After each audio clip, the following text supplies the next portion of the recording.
தாசரதி உறங்கிக் கொண்டே இருக்கிறானே, எப்பொழுது எழுந்திருப்பான்? உறங்கினால் உறங்கட்டுமேடி, அவனை எதற்கு எழுப்புகிறாய்? நான் விளையாட வேண்டாமா? விளையாடத்தான் கையில் கிளுகிளுப்பை இருக்கிறதே, அதை வைத்துக் கொண்டு விளையாடு. அக்கா, கிளுகிளுப்பையிலிருந்து எப்படி சத்தம் வருகிறது? அதற்குள் சிறிய சிறிய கூழாங்கற்களை போட்டு வைத்திருக்கிறார்கள். இதற்குள் எப்படி கூழாங்கற்களை போட்டிருப்பார்கள்? உன் கேள்விக்கெல்லாம் பதில் சொல்லிக் கொண்டே இருந்தால் பிறகு நான் கிளம்புவதற்கு தாமதமாகிவிடும். எங்க கிளம்புகிறாய்? என் அகத்திற்கு. இதுதானே உன் அகம்? இல்லை கமலி, இது நான் பிறந்த அகம். திருமணத்திற்கு பிறகு புகுந்த அகம்தான் என்னுடைய அகம். அப்படி என்றால் நீ இப்போது கிளம்பி சென்று விடுவாயா? பூமா, இப்பொழுதுதான் வந்தார் போல் இருக்கிறது, அதற்குள் கிளம்புகிறேன் என்கிறாய். என்னம்மா செய்வது? என்ன இருந்தாலும் இப்போது நான் அந்த அகத்தை சேர்ந்தவள் இல்லையா? இதுவே மிகவும் தாமதமாகிவிட்டதோ என்று நான் எண்ணுகிறேன். நான் இல்லாமல் என் மாமியாரும் மாமனாரும் மிகவும் சிரமப்படுவார்கள். அவர்களை பார்த்து கொள்ள வேண்டிய பொறுப்பு என்னுடையதல்லவா? நீ சொல்வது சரிதான். இருந்தாலும் தாய்ப்பாசம் விடை கொடுக்க மனம் ஒப்புக்கொள்ளவில்லை.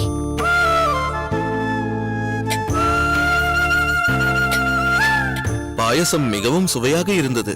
எல்லாம் உங்கள் மனைவி பூமா செய்தது. அவளது கைவண்ணமே தனி. என்ன, இன்னும் சிறிது காலம் இங்கிருந்திருக்கலாம். பெற்றவர்களுக்கு தன் பிள்ளைகளை, குறிப்பாக மகளை பிரிவதென்பது சற்றே கடினமான விஷயம்தான்.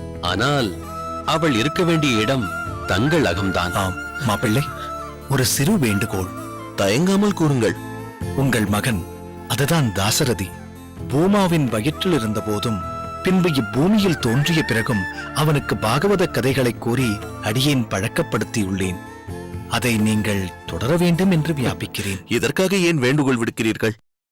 நீங்கள் சொன்னாலும் சொல்லாவிட்டாலும் அதை அடியேனின் தலையாய கடமையாக ஏற்று செய்வேன். காரணம், என் பெற்றோர்களும் நீங்கள் பாகவதம் கூறுவதை கேட்டிருக்கிறார்கள். ஆதலால் அடியேனின் மகன், இல்லை இல்லை, உங்கள் மருமகன் தாசரதி அனுதினமும் பாகவதம் கேட்பான் என்பதை உறுதியுடன் கூறுகிறேன். மிக்க மகிழ்ச்சி, மிக்க மகிழ்ச்சி. நாங்கள் புறப்படுகிறோம் மத்திம்பேர். கோவிந்தா, நான் சொல்லியும் நீ பிடிவாதமாக மதுரமங்கலம் செல்வதில் குறியாக இருக்கிறாய். அப்படியெல்லாம் இல்லை அண்ணா. நீங்களோ திருப்புட்குழிக்கு செல்கிறீர்கள். அடியேன் இங்கிருந்து செய்ய என்ன இருக்கிறது? அடியேனுக்கு எல்லாமே நீங்கள் தான். மதுரமங்கலம் திருப்புட்குழிக்கு அருகாமையில் தான் இருக்கிறது. அடிக்கடி உங்களை காண வருவேன். அப்படி இல்லை கோவிந்தா, நீ இங்கு இருந்தால் தமிழ் பாசுர பாடசாலையில் உதவியாக இருக்கும் என்றுதான் சொன்னேன். நீங்கள் கூறுவதை அடியேன் மறுக்கவில்லை. ஆனால் அடியேன் சிறிது காலம் மதுரமங்கலம் சென்று அடியேனின் தாயுடன் இருக்க வேண்டும் என மனம் விரும்புகிறது. ஆஹா, இது என்ன ஆச்சரியம்! கோவிந்தன் என்னுடன் வர ஆசைப்படுகிறான். என்றுமே கூறாத வார்த்தைகள் இவை. ராமானுஜா, இவனை ஏன் தடுக்கிறாய்? ஏன் கட்டாயப்படுத்துகிறாய்? இத்தனை நாட்கள் இவனை பிரிந்து நாங்கள் வாழ்ந்திருக்கிறோம். இப்பொழுது இவனே எங்களுடன் இருக்க விரும்பும் போது நீ தடுக்காதே ராமானுஜா. இல்லை இல்லை, அப்படி ஒரு எண்ணம் அடியேனுக்கு அறவே கிடையாது. இங்கு இருந்தால் நன்றாக இருக்குமே என்று எண்ணினேன். சரி, அவன் விருப்பப்படியே நடக்கட்டும். இப்பொழுதாவது சம்மதித்தாயே? அப்பா, நான் சென்று வருகிறேன். அக்கா, நாங்களும் புறப்படுகிறோம். இருடி தஞ்சா, குங்குமம் எடுத்துக்கொள்ளுங்கள்.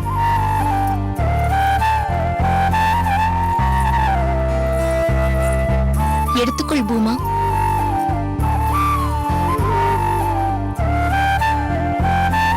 பூமா, உன் உடம்பை நன்றாக கவனித்துக்கொள். நேரம் தவறாமல் சாப்பிடு.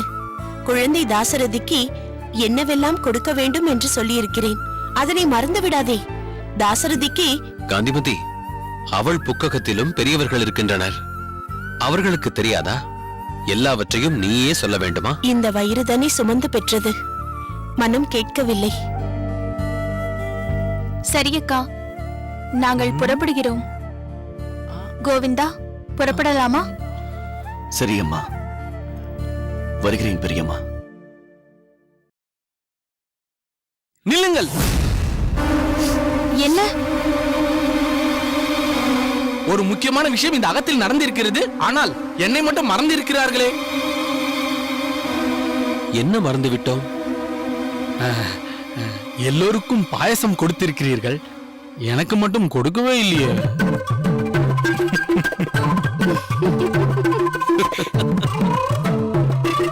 அதான் அடுப்பிலிருந்து இறக்குவதற்கு முன்பே 2 குவளை எடுத்து குடித்து விட்டீர்களே, பிறகு என்ன? அது பாயசமா? நான் பானகம் என்றல்லவா நினைத்தேன். நினைப்பீர்கள். இனி பாயசம் வேண்டும் என்று கேளுங்கள், பானகம் கூட உங்களுக்கு கிடைக்காது. சரி சரி, நமக்குள்ள எதற்கு பிரச்சனை? சமாதானமாகி விடுவோம். சரி பூமா, வா புறப்படுவோம். கொடுங்கள்.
திருக்கட்சி நம்பிகளே, தாங்கள் ஒரு உபகாரம் செய்ய வேண்டும். உபகாரம் என்றெல்லாம் ஏன் பெரிய வார்த்தை சொல்கிறீர்கள்? என்ன செய்ய வேண்டும் என்று சொல்லுங்கள், அடியேன் செய்ய சித்தமாக இருக்கிறேன். வரதராஜ பெருமாளிடம் நிர்வாகத்தின் சார்பாக ஒரு விண்ணப்பத்தை தெரியப்படுத்தி அவரிடம் மன்னிப்பு கோர வேண்டும். மன்னிப்பா? எதற்கு?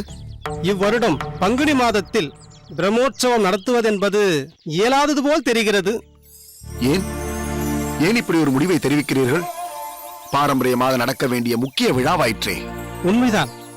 அதனால் இவ்வருடம் நடத்த முடியாத சூழ்நிலை. அதனால்தான் இந்த கோரிக்கை. ஆனால் அடுத்த வருடம் நிச்சயம் நல்ல முறையில் செய்துவிடலாம். அப்படி என்ன சூழ்நிலை என்று அடியேன் அறியலாமா? வேறொன்றுமில்லை.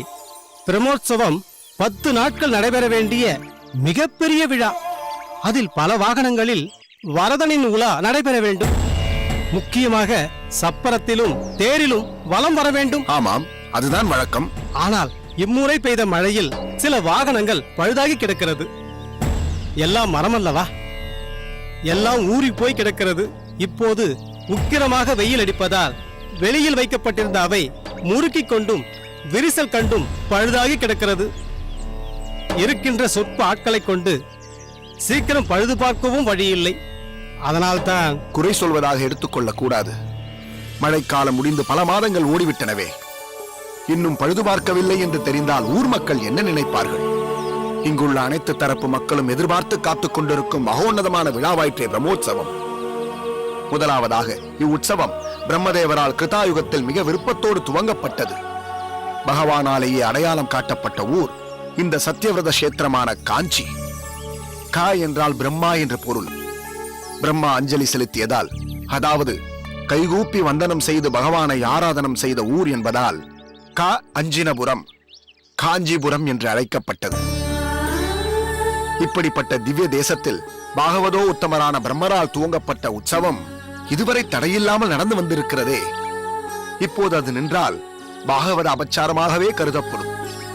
எனவே நிச்சயம் உற்சவம் நடந்தே ஆக வேண்டும் அதிகாரி அவர்களே. அப்படியென்றால் எப்படி சாத்தியமென்றே புரியவில்லை. பகவத் காரியத்திற்கு நம்பிக்கை மிக முக்கியம், கூட்டு முயற்சி மிக மிக முக்கியம். அடியேன் இது பற்றி கூரேசனிடம் பேசுகிறேன்.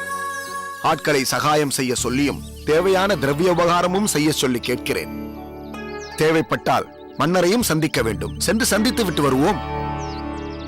ஆனால் ஒன்று, எப்படியும் பிரம்மோற்சவம் நடக்க வேண்டும் என்ற உள்ள உறுதியை மட்டும் நாம் தளர்த்திவிடக் கூடாது. தங்கள் வாக்கு எனக்கு மிகவும் தைரியத்தை தருகிறது. நானும் உற்சவம் நடத்துவதற்கான அனைத்து முயற்சிகளும் செய்கிறேன். அது போதும். உள்ளத்தில் உறுதி கொண்டவர்களை திரட்டுங்கள். வரதனின் அருளால் அனைத்தும் கைகூடும். நமஸ்காரம் திருக்கட்சி நம்பிகளே.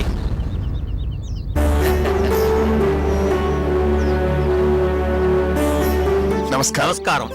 நம்பிகளே, வரதனை தரிசனம் முடித்த கையோடு உம்மைத்தான் காண வேண்டும் என்றார். கையோடு அழைத்துக் கொண்டு வந்து விட்டேன்.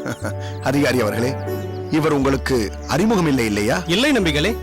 இவர்தான் சம்பூரணம், திருப்புட்குழி பாடசாலையின் உபாத்தியாயர். இவரை கோயிலின் அதிகாரி. நமஸ்காரம். நமஸ்காரம். திருப்புட்குழி பாடசாலை என்றால் யாதவ பிரகாச சுவாமிகளின் பாடசாலை தானே? அதேதான். அங்கே உபாத்தியாயர் என்றால் வித்தையில் மிகவும் மேம்பட்டவர் என்றுதானே அர்த்தம்? வித்தையில் மட்டுமல்ல, அடியேனை பொறுத்தவரை உபகார குணமும் கொண்டவர் இவர். அடியேன் திருப்புட்குழி பாடசாலைக்கு சென்றிருந்த போது இவர் அங்கு இருந்திருக்கவில்லை என்றால் ராமானுஜனுக்கு அங்கு நிச்சயம் இடம் கிடைத்திருக்காது. அப்படியா? ஆமாம். ராமானுஜனை பற்றி பலபடியாக எடுத்துச் சொல்லி யாதவ பிரகாச சுவாமிகளின் மனதை மாற்றி அவனை அங்கு சேர்த்துக் கொள்ளும்படி செய்தவரே இவர்தான். யாதவ பிரகாசரின் முன்னிலையில் அன்று அடியேனின் நன்றியை உங்களிடம் வெளிப்படுத்த முடியவில்லை. இன்று வெளிப்படுத்துகிறேன். தங்களுக்கு அடியேனின் உள்ளார்ந்த கிருதஜ்ஞை. இருக்கட்டும் நம்பிகளே. அன்று உங்கள் நேரம் நன்றாக இருந்தது. நானும் ராமானுஜனை பற்றிய உண்மையான தகவல்களைத்தானே அவரிடம் தெரிவித்தேன். இருப்பினும் அன்றைக்கு யாதவ பிரகாச சுவாமிகளின் மனநிலை உங்களுக்கு சாதகமாக இருந்திருக்கிறது, ஒத்துக்கொண்டார். இல்லையேல் அவரிடம் சிபாரிசு செய்வது மிக கடினமான காரியம். இருப்பினும் தாங்கள் பக்குவமாய் எடுத்துச் சொன்னதால் தான் அடியேன் அங்கு வந்த காரியம் கைகூடிற்று. சரி, சொல்லுங்கள். ஏதாவது முக்கியமான காரியமாக காஞ்சிபுரம் வந்தீர்களா? ஆமாம். ராமானுஜனை உடனடியாக பாடசாலையில் வந்து சேர்ந்து கொள்ளும்படி யாதவ பிரகாச சுவாமி சொல்லிவிட்டார். அதை சொல்லத்தான் நான் இங்கு வந்தேன். எனவே சீக்கிரமே சோமியாஜியிடம் தெரிவித்து விடுங்கள். நாளை மறுநாள் பாடசாலையில் சேர்த்தால் கூட நல்லதுதான். ஆஹா, இவ்வளவு சீக்கிரம் உத்தரவு கிடைத்தது வரதனின் அருளே. சீக்கிரமே சோமயாஜியை சந்தித்து விஷயத்தை தெரிவித்து விடுகிறேன். அவருக்கு விஷயம் தெரிந்தால் மிகவும் சந்தோஷம் அடைவார். அடியேனின் கோரிக்கை இனிதே நிறைவேறிற்று. தங்கள் கோரிக்கை நிறைவேறிவிட்டது. அதுபோல் யாதவ பிரகாசரின் எதிர்பார்ப்பையும் நீங்கள் நிறைவேற்றி தர வேண்டாமா? இப்போது கூட நான் இங்கு வரும்போது ஸ்ரீரங்கம் ரங்கநாதர் நடையழகு, அழகர் மலையழகு, திருப்பதி வடையழகு, காஞ்சி வரதர் குடையழகு என்று அழுத்தம் திருத்தமாக சொல்லிக் கொண்டிருந்தார். இக்கோயிலின் ஒரு குடையை கொண்டு போய் யாதவ பிரகாச சுவாமிகளிடம் சேர்ப்பித்தால் அவர் எண்ணம் சாபல்யமாகும்.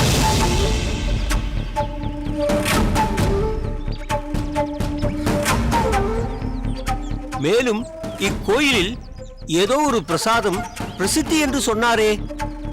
புளியோதரை தத்தியோன்னம் விற்பனைக்கான பிரசாதம். அதேதான். நம்பிகளே, உம் பேர் சொல்லி ஒரு 10 பொட்டலங்களை அடியேனின் வண்டியில் வைத்துவிடச் சொல்லும்.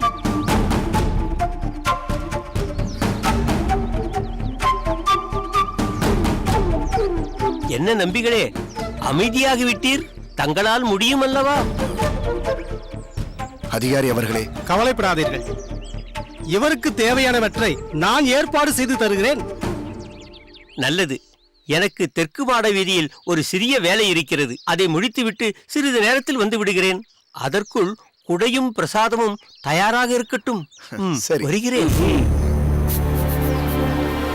நம்பிகளே, இவர் அந்த யாதவ பிரகாசரின் மனம் ஒத்த ஆப்தகர் போல் தெரிகிறது. பூவோடு சேர்ந்த நாரும் மணக்கிறது. அதிகாரி அவர்களே, அவர் கொண்டு செல்லும் குடைக்கும் பிரசாதத்திற்குமான தொகையை அடியேனே கொடுத்து விடுகிறேன். அதனால் என்ன நம்பிகளே, நம்மிடம் நிறைய குடைகள் இருக்கிறது. ஒன்றுதானே, எடுத்துக்கொண்டு போகட்டும். இருந்தாலும் இது வரதனின் சொத்தாயிற்றே. நாம் அவனின் சேவகர்கள். வரதனின் அனுமதி பெறாமல் நம் இஷ்டத்திற்கு வாரி இறைத்து விட முடியாதே. அதற்குண்டான தொகையை அடியேன் நிச்சயம் கொடுத்தாக வேண்டும். தாங்களும் அதை மறுக்காமல் பெற்றுக்கொள்ளத்தான் வேண்டும். சரி நம்பிகளே, உங்களுக்கு மறுவார்த்தை பேச முடியுமா? ஆகட்டும், நான் ஊர் தலைவரை பார்த்து விட்டு வருகிறேன். நான் புறப்படுகிறேன். நம்பிகளே, வேண்டுமானால் கொடைக்கான தொகையை அடியேன் கொடுத்து விடுகிறேன். மன்னிக்க வேண்டும் பட்டரே. கடும் வெயிலில் வாடும் மக்களை ஒரு குடையாக இருந்து மரம் காப்பது போல் சம்சாரத்தில் கட்டுண்டு தவிக்கும் ஜீவாத்மாக்களை ஞானம், பக்தி, பரோபகாரம் எனும் குடையாக இருந்து ராமானுஜன் கைகொடுத்து காப்பாற்றப் போகிறான்.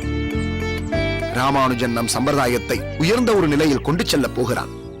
அதற்கு உறுதுணையாக அடியேன் யாதவ பிரகாசருக்கு நம் கோயில் குடையை நன்கொடையாக கொடுப்பது மிகப்பெரிய பாக்கியம். அதை அடியேனுக்கு தவறவிட மனமில்லை. அடியேனே அதை செய்கிறேன். நம்பிகள் ஒரு காரியம் செய்தால் அதற்குள் உள்ளார்ந்த பல அர்த்தங்கள் இருக்கும் என்பதற்கு இதுவும் ஒரு பெரிய உதாரணம். சரி நம்பிகளே, அடியேன் சன்னதிக்கு செல்கிறேன்.